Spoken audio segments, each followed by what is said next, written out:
We had 2 parents to threaten the board about vetting the next director of schools, going through their social media and such. Well, it works both ways. If you have a record, it's best you keep your mouth closed about other people. I suggest you Google the names of some of the parents that speak so frequently and are the pretend voice of the people. Remove the plank from your own eye before worrying about a speck in someone else's. And make sure you have the same level of education of the people you fix your mouth to criticize. It's time to add more voices to the conversation and not allow the loud, willfully ignorant, and just plain wrong parents to continue to grab the microphone. My son is not popular in school. He's not athletic, has been bullied, his blackness has been questioned, he has been called the F word multiple times. If you know my son, you know he's kind and has a great sense of humor. His friend group is quite diverse. Red and yellow, black and white, they are precious in his sight. He has friends that are being raised in single-parent household, friends that are being raised in 2-parent household, friends that are straight, friends that are part of the LGBTQ+ community. He has friends that are Christian, agnostic, and atheist. Our children are more tolerant than most of the parents in this room.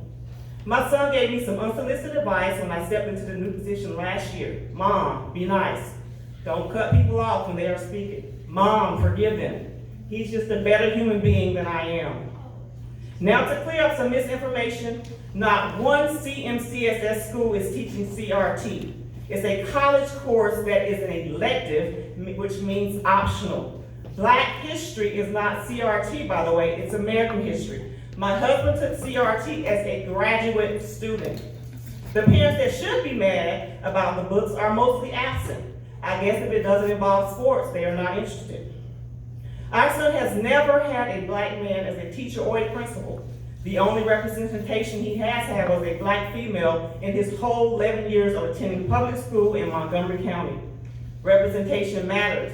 It matters not only in the visual sense, but for psychological health of children as well. Thankfully, our son has a village of positive images in his life. The curriculum being taught with the CMCSS does not accurately reflect black achievement and the black experience of any minority experiences, which is not reflective of the demographics of our community. As a result of this lack, teachers have told my son, well, I don't know very much about black history. This is unacceptable, especially from professional educators. We as parents are left to wholly teach our son about black history and the importance of knowing that our history did not start with slavery. Again, I will say the teacher population in CMCSS does not accurately mirror the demographics of the diversity in this city or county. Please do not tell me that those that look like me are not applying and are not qualified. Most of my friend group is degreed, and several have applied for positions within CMCSS. One had a doctoral degree and was not hired. She did not even receive an interview. We lost her to another state, by the way. History should be taught in a way where everyone feels seen and heard. In the 2nd grade, our son had trouble completing a crossword puzzle. I'm sorry, Mrs. Mix. Thank you so much for your comments. Ms. Jackson?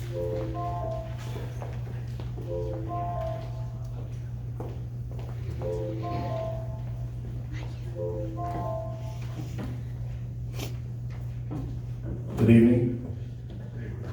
I stand before you this evening as both a parent, as the spouse of a CMCSS employee, and as a concerned community member. And I am of the mind that our school board, our school district, as well as the voices of our community need to be representative of our school district. And so there are a few things that I want to just share with you all for consideration and concern. In a recent study conducted by the Tennessee Education Research Alliance at Vanderbilt University, researchers analyzed data from teacher evaluations. Data was gathered across evaluation systems and in schools with different characteristics. Across the state of Tennessee, black and male teachers have consistently received lower observation scores than white and female teachers since the adoption of the state's evaluation system in 2011. Additionally, black and male teachers still receive lower observation scores than their peers, even when they have similar student achievement growth scores. In addition, black teachers and male teachers in Tennessee consistently receive lower classroom observation scores than their white and female peers each year across every observation system, including coach and team, and at every school level. Black teachers and male teachers systemically receive lower observation scores than their white and female peers, even when they have similar qualifications and their students achieve similar test scores and other outcomes. Finally, while we have few clues as to what could be driving the gender gap in observation scores, the magnitude of the race gap is influenced by several factors. These include the racial composition of the school's faculty, the differing characteristics of students who are assigned to black and white teachers, meaning that black teachers are more likely to be assigned to students who have behavioral or other challenges, and the race of the teacher's observer.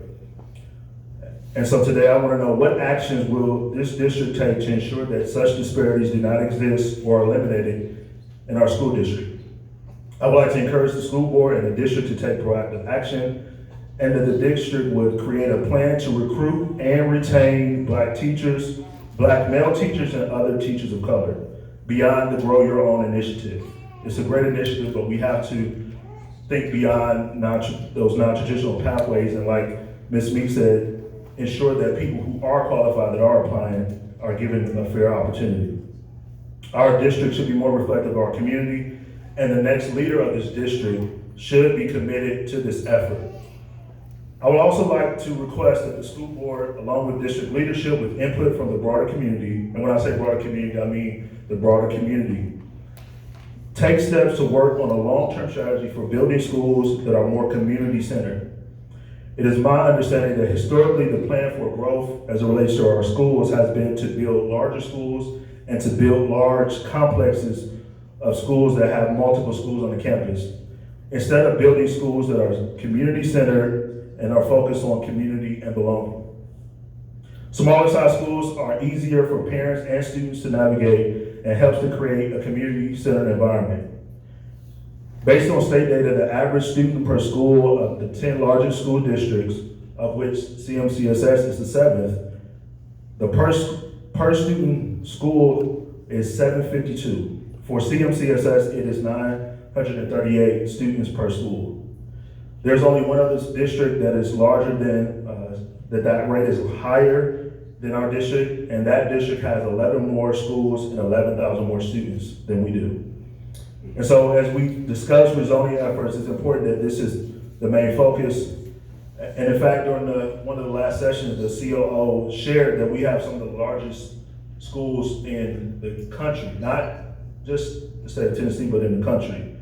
And that gives me concern, considering that our students need to be in environments where they can focus on sense of belonging, community, and have higher parent engagement.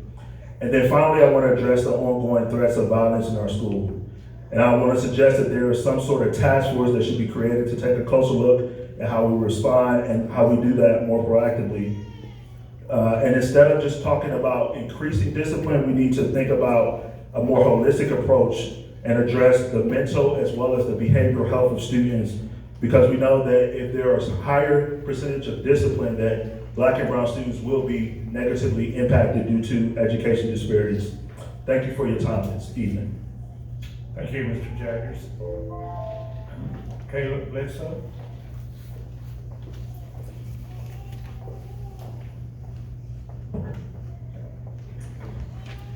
Hey there, we had a spirit day today, so I'm here to talk to you as a cowboy.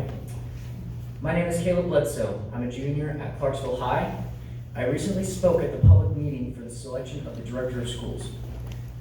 Since no one from the board was in attendance at that meeting, I wanted to come to share my comments with you, because you are the ones that will ultimately be making the decisions. I've been a student at CMCSS since my freshman year. I am also a 504 student. The academic barriers to my success created by my diagnosis have already been a hindrance and a hurdle to overcome.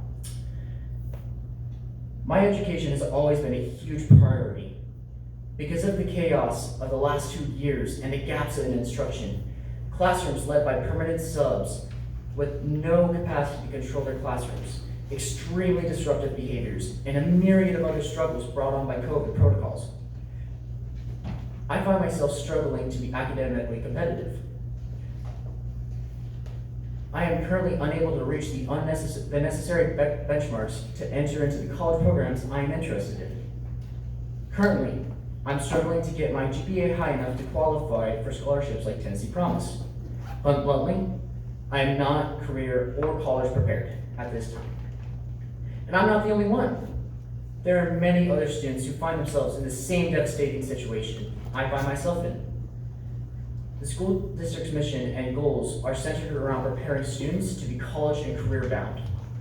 Many of us will leave CMCSS without achieving that goal. The board has one employee, the director of schools. We have to do better.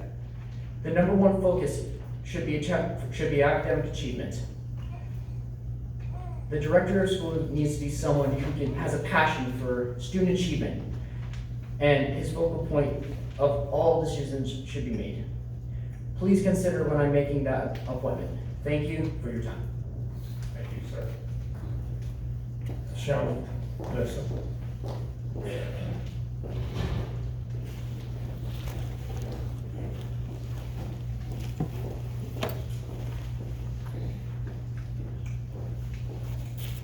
As a mother, I'm pretty proud that my kid has the chutzpah to stand in front of everyone today. That was a pretty proud moment for a mom. Hello, instead of bringing you issues, I'm here to bring you solutions. Solutions to an issue that's been widely discussed, that's even been mentioned tonight. Last night I attended Black Clarksville's public forum. The resounding theme that was repeated by almost every candidate was the need for early intervention and mentorship for our most at-risk students. We are all aware of the behavioral issues that have become an exceedingly growing problem. This is reflected in the number of juvenile cases flooding the court system, just as it's reflected in the number of assaults happening in our schools, victimizing both teachers and students alike. Earlier this year, I had a conversation with Dr. Imperatrice. I asked him what he believed was the most pressing need for our school district right now. His response to me was the same, a program for early intervention. I have been looking for months now to find such a program, as I committed to do that day. After speaking with retired Nashville Metro Lieutenant Damian Huggins, I discovered a program that has been in the works for over a decade there. It is called Strengthening Families. The Strengthening Families program is evidence-based family skills training program for high-risk and general population families that is recognized both nationally and internationally. Parents and youth attend weekly skills classes together, learning parenting skills and youth life and refusal skills. They have separate classes trained for parents and youth the first hour, followed by joint family practice sessions in the second hour. We can also incorporate local initiatives into these programs to involve the community and generate family buy-in. This initiative will also pair perfectly with the family-friendly schools curriculum that is being investigated for implementation. This program has been successful. In all of the time that they've been running it, they've only had one child that has gone through this program that has ended up incarcerated. We still have more work to do on this initiative, but I wanted to recognize Dr. Imperatrice for his insight and deep concerns for the needs of our district. As the work for this project continues, I will keep Dr. Imperatrice and the board in the loop. And my suggestion and my goal is for each of you to research this program. I've spoken to Sheriff Fuson, and I am currently working to reach out to both the judiciary on his suggestion as well as the local police department, because this is an initiative that's going to have to be something that we do together. It's not something that just the sheriff's office can handle alone. So that was his suggestion, is to bring this to you as a board and to bring this to the rest of these folks so that we can try to work together to fix this program, or to create this program so that we can start working to fix this issue. Thank you very much for your time. Thank you, ma'am. Aaron Rader.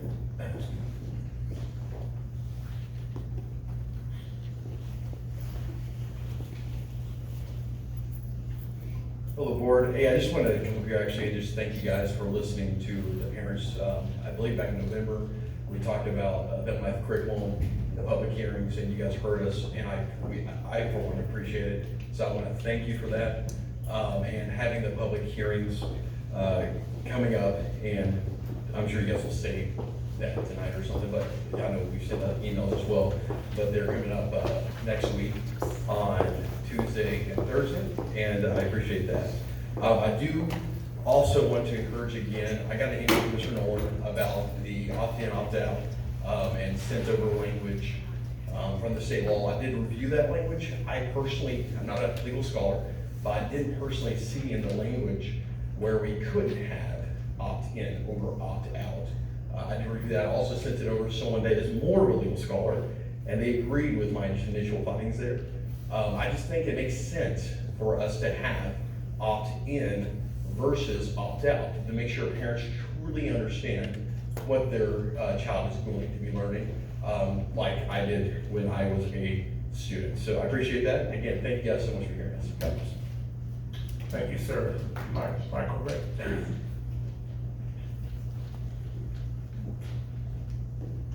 Good evening. My name is Michael Gray. I am a parent of two students in CMCSS. I was originally going to talk tonight about the search for the new director, but decided I wanted to focus on a bigger issue that a lot of my friends and family and neighbors have brought continuously up to me. And that really has to do with the public trust and confidence in the school district, and especially with the board. When I talk to my friends and neighbors about the issues and concerns we all have, the comments I hear a lot are, the board doesn't care, they don't listen to us, they've already made up their minds, and what we say won't change that. I don't know whether that's true, but that is the perception out in the public right now. I'm going to tell you why the public has that perception. First off, public participation at board meetings is limited to only study sessions, so we cannot make comments prior to you voting during a formal meeting. We also cannot make comments after presentations are made to you, meaning there's often no way for us to comment in response to information presented to you prior to you actually voting. This sends the message that you allowing public comments is just a formality that you allow, and don't value the public's opinion prior to you voting. In case you weren't aware, the State Assembly is currently discussing legislation that will require public participation at all school board meetings. If public comment is so important, it may have a law mandating it, you may want to reconsider the current policy. Second, the rezoning process has, from a public participation perspective, been very much a disaster. The public was only invited to comment when the process was about 95% complete. We had no say in what criteria should be used in the planning process, nor were concerns that many parents had from the get-go gathered before the process was even started to be able to use as consideration. Many of the questions that were asked at the public comment forums were not given answers, and the ones that were answers that were very deflective. The representative from the consulting company kept saying, let's go back to the data. Well, I'm here to tell you, these students and parents with these concerns are not just data points on an Excel spreadsheet. They are people who have serious concerns that need to be listened to, and they feel like they're not being listened to at all. The other answer we kept hearing is, read the FAQs. Parents are not interested in reading an FAQ that was written by some intern. They want real answers from you, the board members, so that they know that you truly understand what they're saying and that you are knowledgeable on the situation and can provide an educated response to them. Plus, the FAQ really didn't answer some of the questions that were raised. The potential grandfathering plan is still being recommended. The plan to address social and emotional needs is just now being drafted. These are all items that most of the public agrees should have been developed at the beginning of this process, so there was an answer now that we're at the closing end of the process.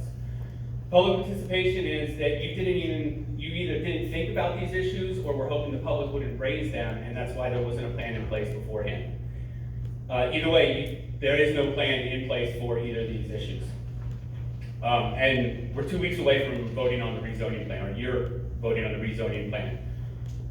Third, family life curriculum. It's been 3 months since the announcement of the public hearings, and only within the last week were they actually scheduled and emails sent out announcing them. That one email that only about 10% of the parents I know and I'm friends with actually received, that's the only communication that has been sent out about the public hearings. No Facebook posts were made, no phone calls, no flyers sent home to students. So to put it in perspective, since the beginning of the school year, I have received 3 total emails about the family life curriculum. Yet in the same time frame, I've received no less than 7 emails and 6 phone calls asking me to complete a survey for federal impact aid. What that message sends is that you do care about public participation, but when it comes to getting funding, not when it comes to the actual education material of our students. Additionally, of the public hearings that are scheduled, one is scheduled for the middle of the workday, and another is at the same time as high school parent-teacher conferences. Once again, this sends a message that public participation that is being purposely made to be difficult for parents to get involved and participate in these meetings. You also have yet to even acknowledge, much less take any action to address student safety, transportation, or the low performance of our schools. Issues that have been brought up multiple times by multiple parents. You sit there and just say, next topic.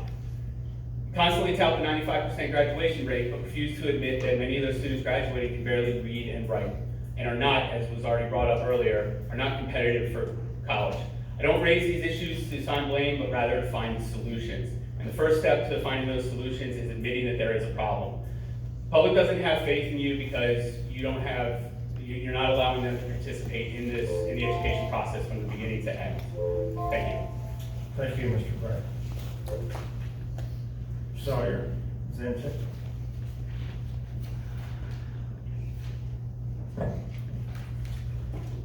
Thank you for having me. My name is Sawyer. I was a 6th grade student at Richmond Middle School. I am now homeschooled after a few short months at your school. The best word I can use to describe my time at Richview is traumatized. I'm sure that you all have heard my story from my mom several times over the last 6 months. I do not feel that you have listened to me, so I hope that you'll listen to me today. In the first day of school, myself and other classmates were discriminated against by our teacher because of pronouns. She then made myself and other students the target for shaming exercise on the 3rd day. It didn't take long for me to realize it was not safe to go to the bathroom at school. It is dangerous to use the bathrooms because of violent fights, sex, and sexual acts between students, as well as sexual harassment. I was in your school's bathroom when several of your students had sexually harassed me and violated my privacy. I witnessed 2 students having sex in the 8th grade bathroom when I was in our class. Another boy more than once tried to sexually assault me. I did not tell right away because I didn't want to be discriminated against again. All these things are well known and happen to a lot of kids. No one tried to fix it, and if you tell, you are made to feel ashamed because you didn't tell sooner. You allow certain protected kids to use teacher bathrooms so they can be safe. Why can't we all be safe? Why couldn't you have kept me safe? About a month ago, I had been to a safety meeting about this exact situation. Everyone in the district who was in attendance assured me that I had their support. Everything I told you today, I told her in a room filled with Dr. Huff, my principal, and many other individuals that are your upper admin staff. My mom and her friends have shared for months about my experience as well as other children traumatizing experiences at your schools. Yet the only solution to this day was when Dr. Huff months later offered to make me a safety plan. Not a safe environment for all the kids, but just me. I don't want a private bathroom. I want a safe bathroom for myself and all my classmates. Other safety plans, one-on-one, months later, is not creating a safe learning environment for all the children in your district. You all are aware of the issues. What will it take for you to make changes? Thank you. Thank you, Sergeant. Jeff Beery.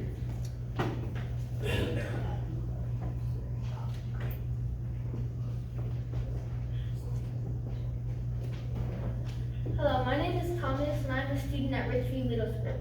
I'm going to talk about a few problems that I have around the school. My main problem is that they do not encourage reading. Normally in school, when we finish our work, we either have... I'm sorry, excuse me, are you Mr. Beery? Mhm.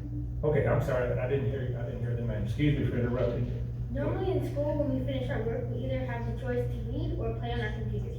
Who wants to read and get smart when you can play video games with your friends? I know you should have the responsibility in reading because it's the right thing to do, but the schools must encourage reading. When you go to the library, you have the option to play games. My main overall point is if schools don't try to enforce reading, Tennessee will get done. Thank you. Thank you. Alrighty, I think that concludes our speakers tonight, and it also concludes the study session. I guess we have 3 minutes. We are adjourned.